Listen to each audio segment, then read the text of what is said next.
Hi all. So till now हमने query processor के components देख लिए है, स्टोरेज मैनेजर के कंपोनेंट्स देख लिए है। Now we will move to additional components. So in addition to these functional units, several data structures are required to implement a physical storage system. So physical storage system माने ये disk storage का जो area है, मतलब lowest level, उसको हम कहते हैं फिजिकल स्टोरेज सिस्टम. तो उसमें आते हैं data files to store user data. Then we have data dictionary and system catalog to store metadata.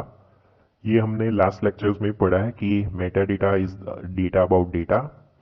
और ये भी मैंने बताया था कि डेटा डिक्शनरी यूज करके मेटाडेटा स्टोर किया जाता है. Then we have indices.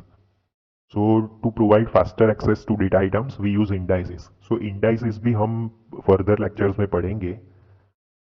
So indices या इंडेक्सिंग का कंसेप्ट मैं आपको सिंपल वर्ड्स में समझाता हूँ. Suppose you have a book without index, और अगर मैं आपको बोलूँ कि पर्टिकुलर चैप्टर का पर्टिकुलर टॉपिक कहाँ पर है उस बुक में, तो आपके लिए वो बहुत डिफिकल्ट हो जाएगा ढूंढना, क्योंकि आपको one by one pages flip करके देखना होगा कि एग्जैक्टली वो चैप्टर कहाँ पर है.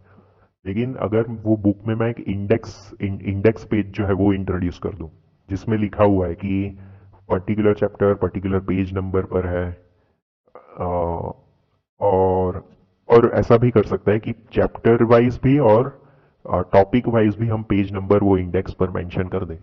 तो इन दैट केस आप मुझे ये बहुत ज़्यादा फास्ट बता पाओगे कि कौन सा टॉपिक किस पेज पर है, और सर्चिंग भी आपके लिए आसान हो जाएगा.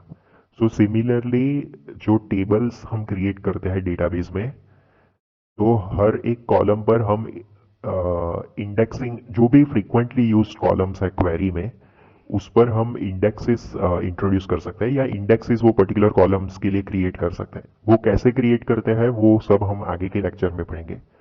सो once those indexes on the columns are created, so जो क्वेरी एग्जीक्यूशन है यूजिंग दोज कॉलम्स वो फास्टर हो जाता है due to lesser time taken to search because of the index is implemented. Now next is statistical data. To store statistical information about data in database, तो जो statistical information है उसके लिए use किया जाता है. This information is used by query processor to select efficient way to execute query. तो ये जो statistical data है वो